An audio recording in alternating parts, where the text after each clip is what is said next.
Hey everybody, it's Rob from Flailthroughs. This is Gundam Battle Operation 2, and this is another round with the Geymalk, this time in space.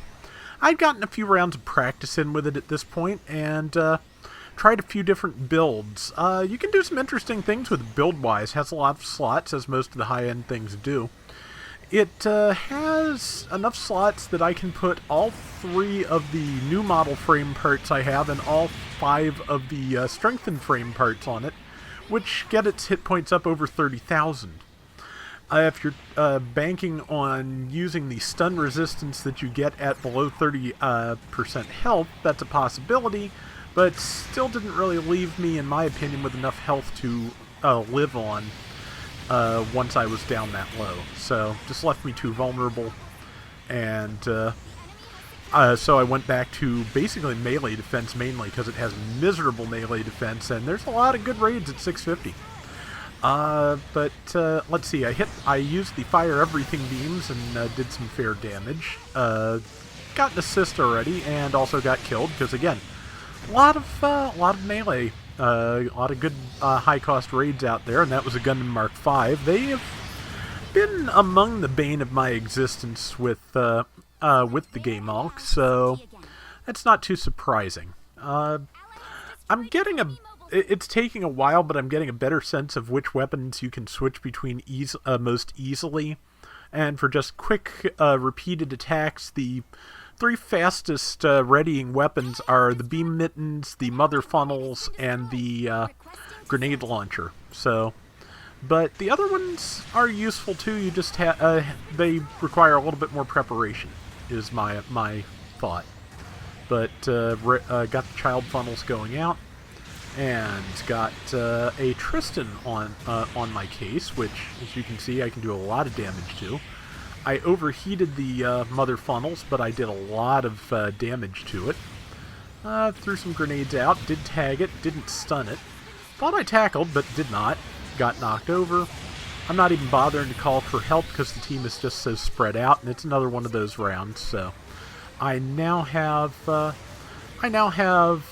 somebody did show up. That's nice.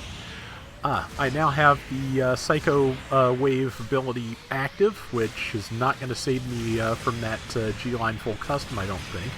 But my teammates are, so that's good.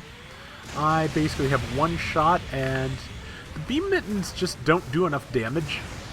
And I also wasn't able to get a hold of the Tristan that was nearly dead, so yeah, so far this round not going great. As you can see, I've already been killed a solid couple of times. We're down 5,000 points. No, we're down 7,000 points. So, yeah. For some reason, though, I saw fit to save this, so I'm assuming it picks up from there.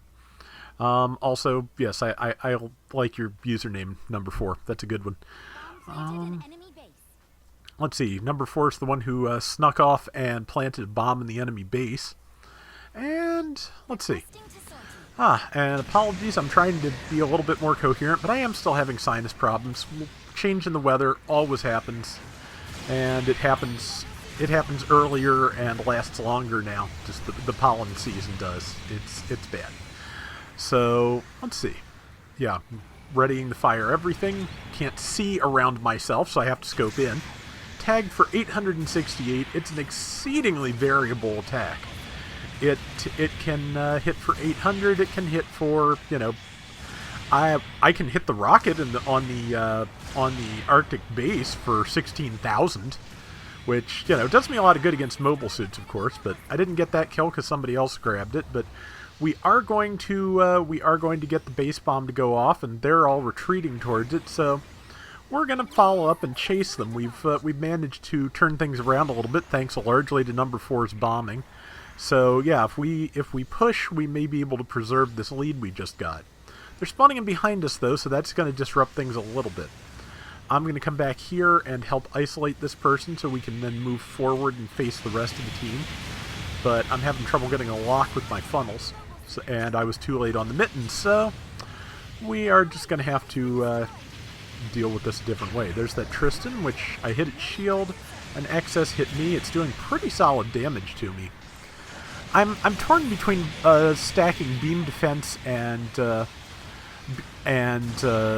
melee defense on this. It could use more of both, frankly. But I think one thing it needs is fully hangered, which it is not, of course.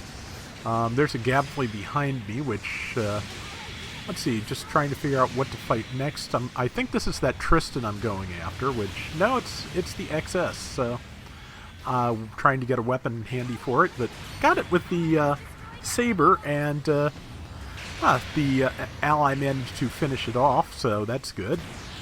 Hitting the Tristan with what I can, and kind of fumbling my weapon still, but not as badly as I used to. It's chasing me around, and now I'm stuck in a corner. It's using its Gatlings, which is not a good thing for me, but I did stun it. It dodge rolled through my downswing, unfortunately. It has the Geymalk has just a straight-on lunge, which, considering its beam saber is basically a pair of beam knuckles that are just extremely pointy in one specific area, that makes sense. I should have just tackled right there, but I didn't, and now I'm going to die for it.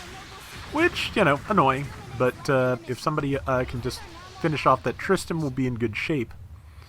At the moment, though, I am dead. I will have to respawn. I think this is where things start getting away from us again. I'm not sure. We're all both teams are kind of massed up here, so we may be able to hold out. But we've got 2 people low on health, and it's going to be hard. But we just lost one of them. We lost the lead also.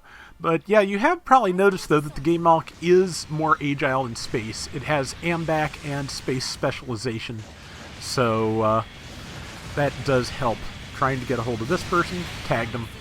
And I think that's my second whole kill. If I'd used the right swing, I could have gotten the Tristan there. But did not quite get it. Got the assist finally. Mark 5 is on my case. It is... It took about half my health in one go. 10k at least. Missed my tackle. Kind of went over it, but I think somebody else got the kill. Again, that's fine as long as we get the win. And we've managed to isolate the last 2 enemies. I am readying to fire everything. 4,400 damage. And I'm pretty sure that's just like a multi-megaparticle cannon is its actual name. Don't care, it's fire everything. And got myself smacked by the full custom, but my teammates were able to take advantage. 30 seconds left. We've got a 1,300 point lead. That's about 2 kills. We can still lose this, so I need to be very careful. Hang back, use funnels. Hang back, use whatever else I can. I mean, it's a support, so it's a kind of a back-hanging machine. But also, I was too far up and the mother funnels were firing into the roof. That's not great. But yeah, now it's time for me to just spend my last 12 seconds back here and get a sudden horrible ringing in my ear, but that's unrelated, I'm certain. And a few seconds left. Missed my fire everything beam, but we did pull it off, so yeah, it's not bad. Like I said, it does work better in space, and now that I'm experimenting with equipment loadouts, I think it's doing a little better. So I did not place, however, again just still kind of getting there. But 2 kills, 3 deaths, 78,000 damage. Like I said, I saved this mainly because I wanted to show how it does in space and the fact that I am doing slightly better with the weapons, but I still got a ways to go. That is going to do it for today's Gundam Battle Operation 2. We will be back soon with more, so till next time, everybody take care and have fun. Later! There is precious little Geymalk merchandise. There's like an SD figure that's reasonably inexpensive, especially compared to the other things that exist, which are a couple of old garage kits for like nothing, or not nothing, everything. Like $400 or $500, and then there's a Robot Spirits metal build figure, I think it is, or Robot Spirits Verka, I forget which. Either way, that's in a similar price range, so I hope you don't like this design too much, because it is pricey.